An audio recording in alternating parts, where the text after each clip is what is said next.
hand that back to the prosecutor. You can give that back to Mr. Stillwell. Okay. Mr. Stillwell, what's next? Pardon? Are you planning on testifying, or do you have other witnesses? No, that's it. Okay. Arrest. Okay, so you're resting. Okay. City, any rebuttal? No, Judge. Okay, so we'll have witnesses come back in and we'll do closing argument. Okay? All right. I don't remember who's out there.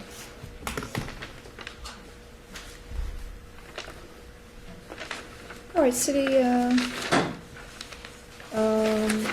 go ahead. Judge, as a preliminary matter, I seem to have misplaced the first page of my complaint. So if, in fact, we did allege that it was February 5th, I'd like to amend to February 6th. I believe a lot of the testimony today says that that's the original date Okay. of contact. All right, that's fine. Complaint will be amended. Thank you. Judge, we're here today for a violation of obstructing justice. When you look at the statute, NRS 197-190, it doesn't break it down as typical statutes do into subsections, but I think there's two relevant parts in regards to this case.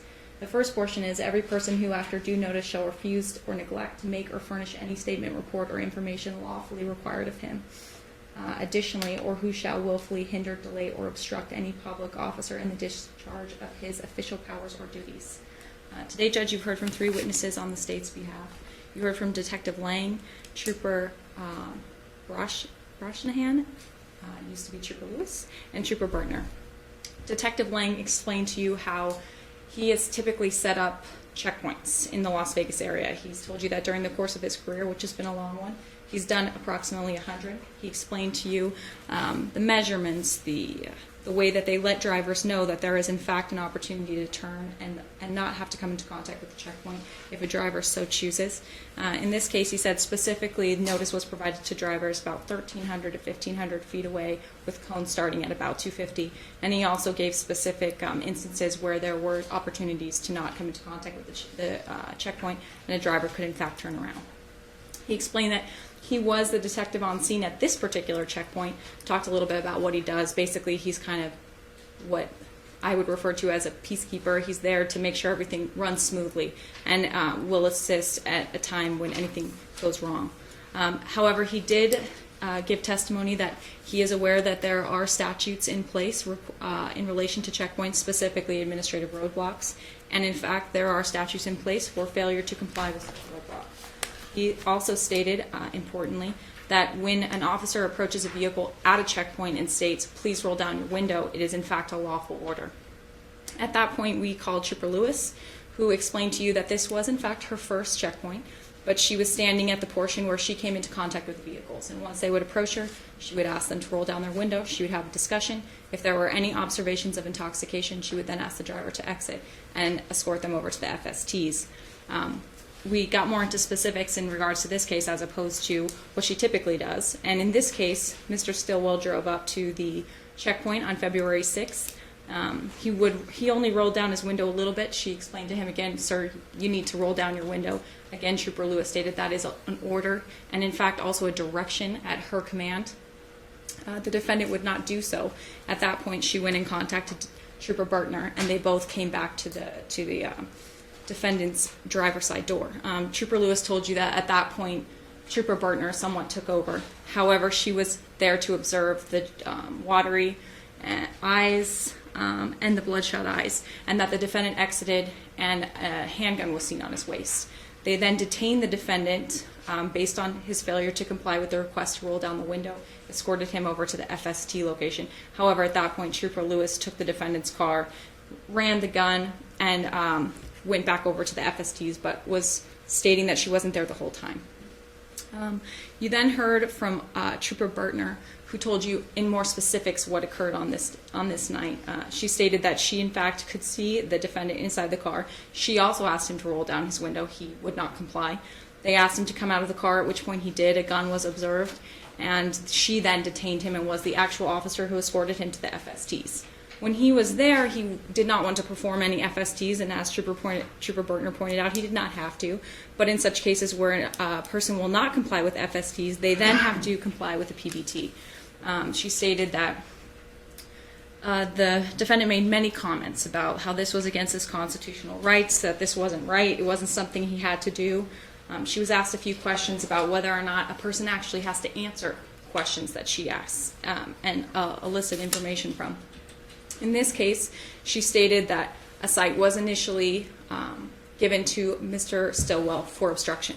That after the PBT and him blowing nothing, they knew he wasn't under the effects of alcohol, so they weren't about to arrest him for DUI, and at no point during their interaction with him was he actually placed under arrest. He was issued a citation. She stated she did refer to Detective Scott Lang at that point because this was a situation that she had necessarily seen, as it was also her first checkpoint. But Mr. Stillwell and another gentleman friend of his were filming the entire event. However, she stated despite referencing whatever may have happened with Detective Lang, the obstruction that she cited for was based on her own specific observations. In fact, that the defendant was failing to comply with her orders. Again, Trooper Bertner stated that just as Trooper Lewis and Detective Lang had said, that the requirement to roll down a window is in fact a lawful order. Judge, I believe that the evidence you've heard today meets both the first section of NRS 197-190 that I read to, as well as the last.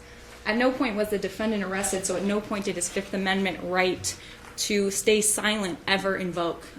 When an officer approaches a person, especially based on a checkpoint, which, as I stated previously, was established, was constitutional and within the requirements of the statute, they have a requirement to speak with the officer. In this case, that wasn't so much of the issue, as Mr. Stillwell did talk extensively with both the troopers. I believe that it's more of a willfully hindering and delaying and obstructing the public officers in this case. Failure to roll down the window, failure to comply with FSTs, and I believe that we've met our burden for finding the defendant guilty of obstruction. Okay. Mr. Stillwell? Your Honor, we've had testimony today from several officers, and that testimony had some inconsistencies, but the consistencies were that that they were able to communicate with me. They were able to observe me per Michigan v. Sitz, the case law at hand, and see that I had red, watery eyes. When the witnesses testified to the fact that when told to exit the car, I complied. When I pulled up to the checkpoint, I complied with the NRS 484B.570 that says I am to stop, and that's the only thing that it says as far as concerning my stop and my behavior, what I have to do. And they testified that I did stop. There was no issues with the stop. There was no issues with me getting out of the car. There were no issues with me in the implied consent, and the only thing that they testified were things that are not written in the law. They testified, Your Honor, that I did not comply with the FSTs. They also testified that it wasn't a requirement. I've been through the NRS and never seen.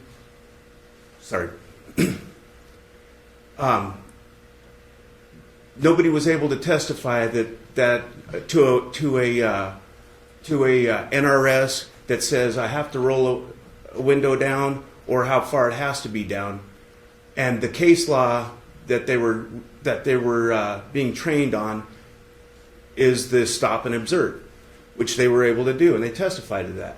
The officers cited me for the NRS 197.190, and that it states right in that NRS that that's only applicable if there's not another law being broken. And if it was illegal to break or not to roll down my window, then they could have cited me for that. They said that my demeanor was fine, and that and stated that I was exercising my rights. And Your Honor, that's not a crime to exercise your rights. And I just have to say that throughout the whole thing, while I was possibly on the leading edge of things, there was never any intent to commit a crime, and I didn't hear any testimony of any crime being committed. And if